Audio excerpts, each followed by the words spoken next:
Então, algumas coisas que eu analisei antes de comprar a placa, mas isso é mais técnico do que qualquer coisa, tá, gente? Então, se quiser pular aí para frente, fica à vontade, tá?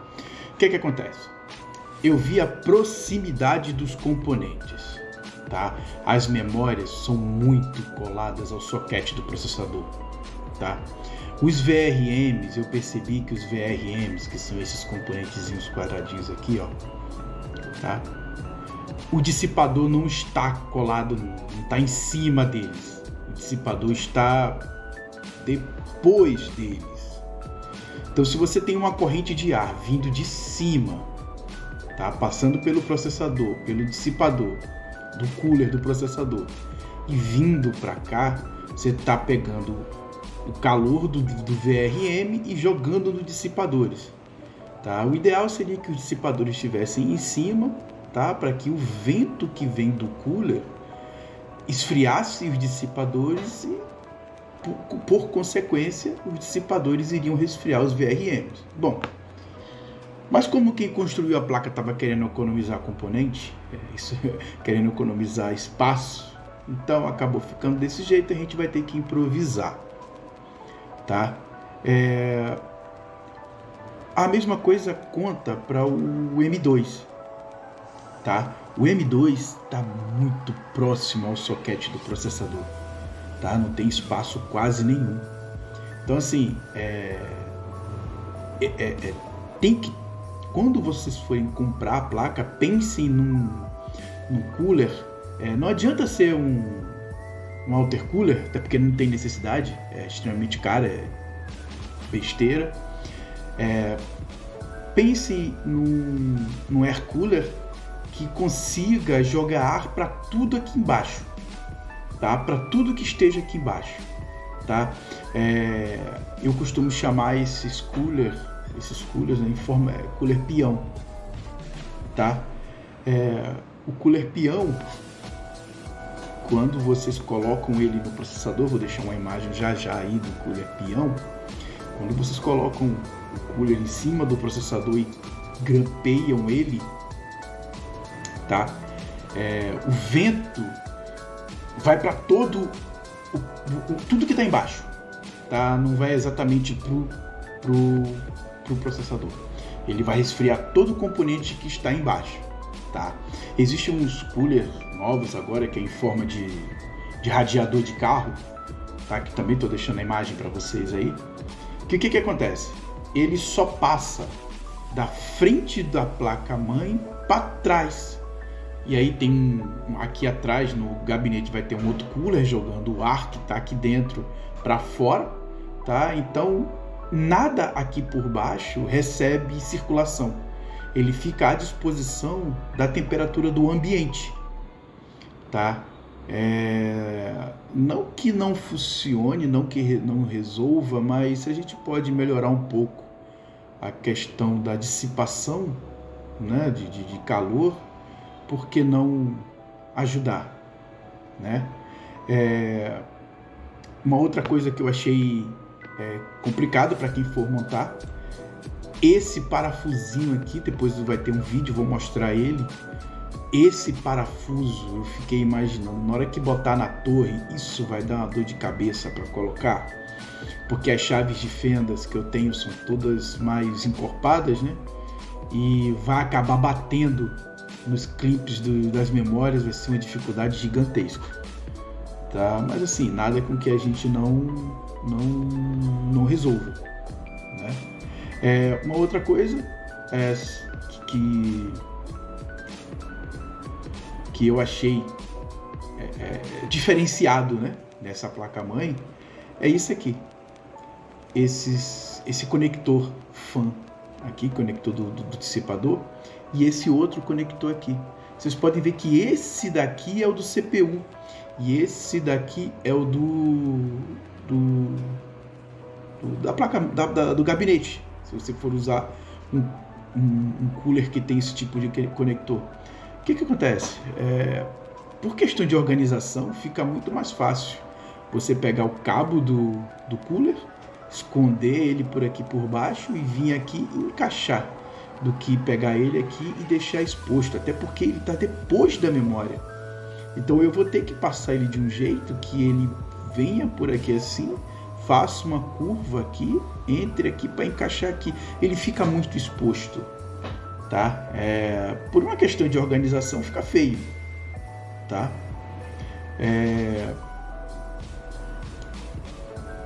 Mais na frente eu vou ter dor de cabeça com isso aqui, tá? E eu vou explicar para vocês mais à frente o que é exatamente isso.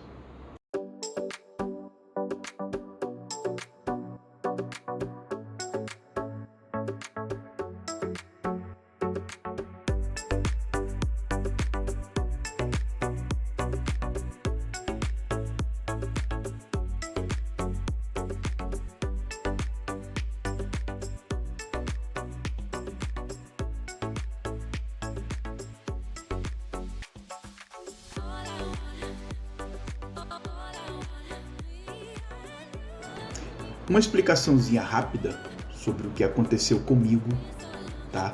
Na instalação do HD, tá?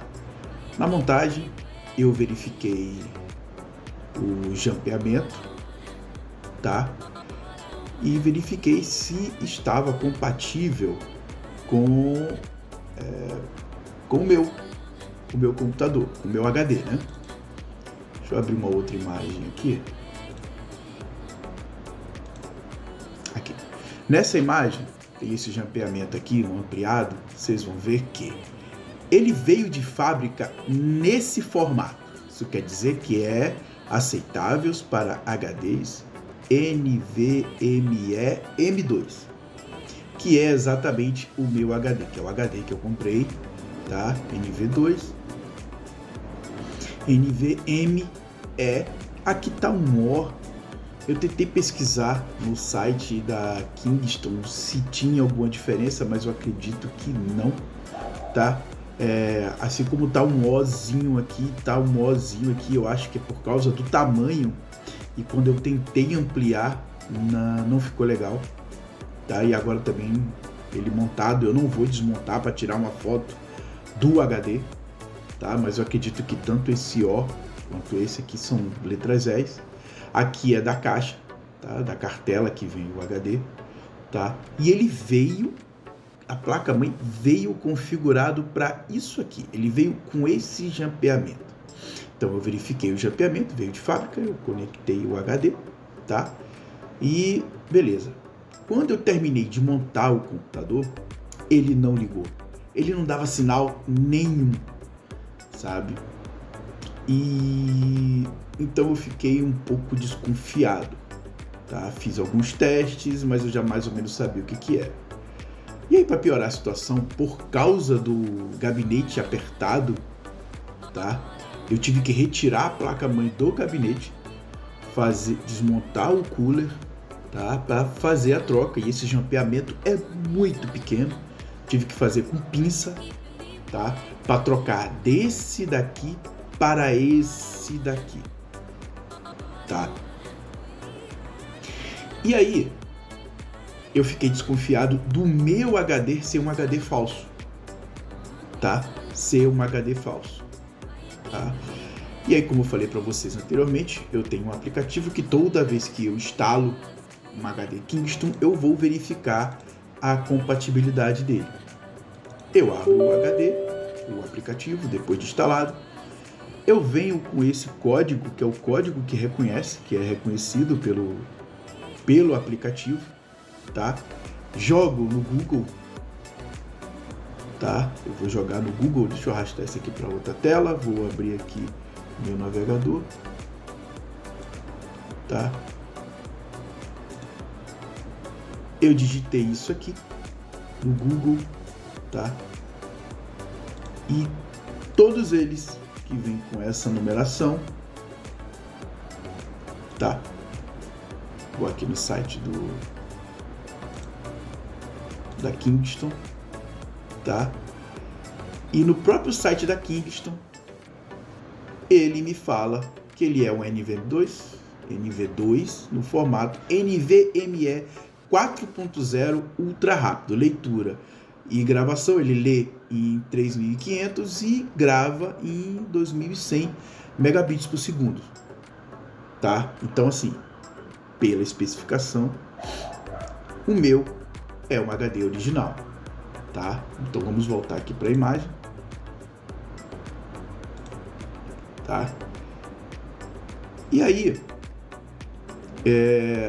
eu fiquei sem saber o que fazer. Eu falei, será que a placa-mãe não reconhece? Porque a placa-mãe, o computador só ligou depois que eu mudei para essa configuraçãozinha aqui, tá? Eu mudei para essa configuração, tá?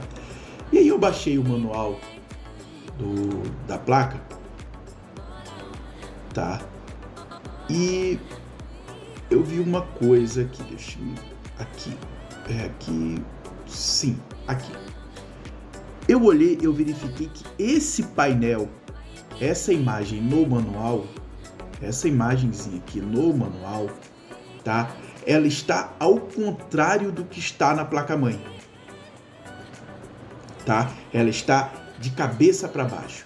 Esse número 9zinho aqui, ó, vai ficar meio borrado, mas esse número 9 na placa-mãe, ele está aqui, tá? O 10 que está em branco, ele está aqui. Então, ou seja, veio de cabeça para baixo. Então, o que acontece? Voltando para cá. Eles tiraram uma foto e postaram isso aqui, tanto aqui, tá? Aqui, de cabeça para baixo. Isso aqui foi tirada a foto de cabeça para baixo da placa-mãe, tá? Então, assim, o meu HD está sendo reconhecido como NVMe M2, tá? E ele vem configurado de fábrica como SATA, tá? Então, assim, deixa eu abrir aqui, isso, aqui.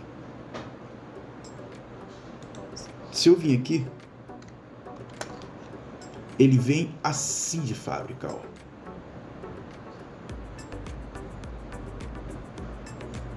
Ele veio assim, tá? Então, assim, quando vocês forem montar o computador de vocês, verifiquem isso, tá? Verifiquem isso. Qualquer placa, eu verifiquei, fiz uma pesquisa e todas as placas dessa Mashima, tá?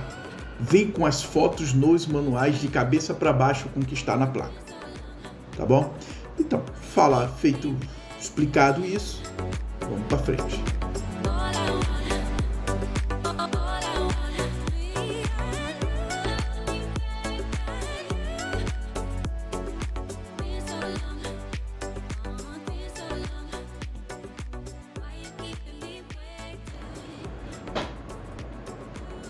Uma outra coisa que aconteceu comigo também foi o seguinte.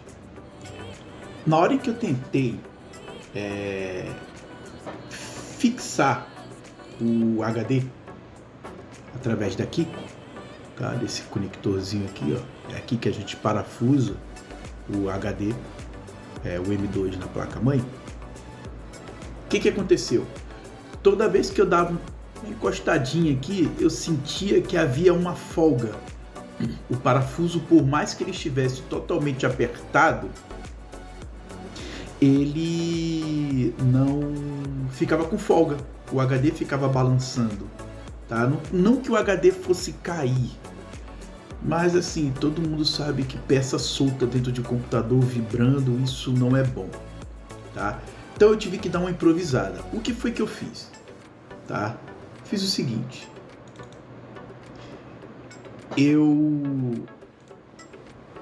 Isso aqui não é o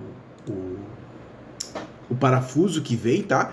E esse aqui também não é a bucha. Eu só tive que fazer um pouco maior, porque senão não daria para vocês verem, tá? E aí eu fiz um demonstrativo.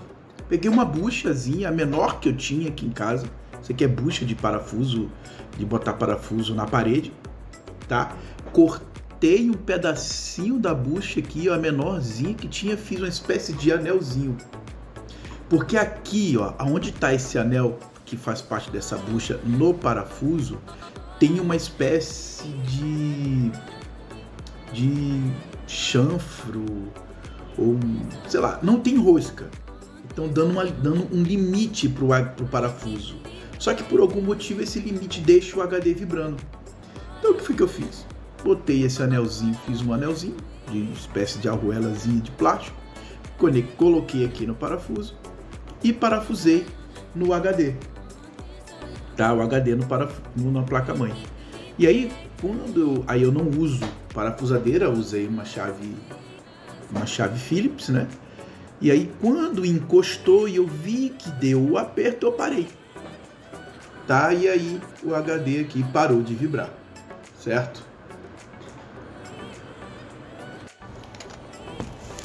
Bem, quando eu remontei o computador, a placa-mãe no gabinete, eu fiz uma mudançazinha. O que foi que eu fiz? Eu inverti a trava do cooler. A trava do cooler estava virada para cima, estava virada lá para o teto do gabinete. Eu virei isso para baixo, mesmo ele ficando muito próximo ao HD, porque para uma futura manutenção desse gabinete, desse processador, troca de pasta, limpeza do cooler, eu não preciso retirar o gabinete, a placa-mãe do gabinete para tirar o cooler, tá? Mas ele ficou muito em cima do HD. Então, na hora de eu retirar esse cooler, eu vou ter que retirar a placa de vídeo e com muito cuidado retirar a trava sem encostar no HD. Uma outra coisa que eu não gostei, tá?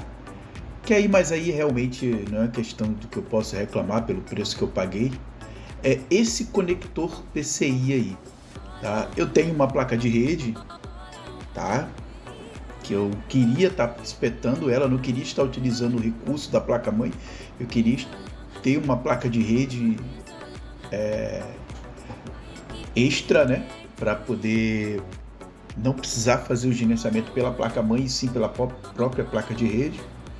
Mas infelizmente não deu, porque se eu coloco a placa de rede ali, ela vai tapar a circulação da placa de vídeo, então eu preferi não mudar. Bom, foi assim que ficou, ele já está todo montado, tá? Uma coisa que eu recomendo para vocês é o seguinte: quando vocês forem comprar ou optarem em montar um gabinete onde tem uma tampa de vidro, optem por uma fonte que todos os cabos sejam pretos, não fique essa coisa extremamente colorida, e evitem malhas na fonte, nos cabos da fonte. Essas malhas são muito ruins de gerenciar elas, de organizar, elas criam muito volume, sabe? Acabam atrapalhando, tá? Elas servem mais para organizar, mas no caso de esconder, elas ficam horríveis, tá? Então, a montagem está finalizada, tá? Vamos para a parte da configuração do Windows.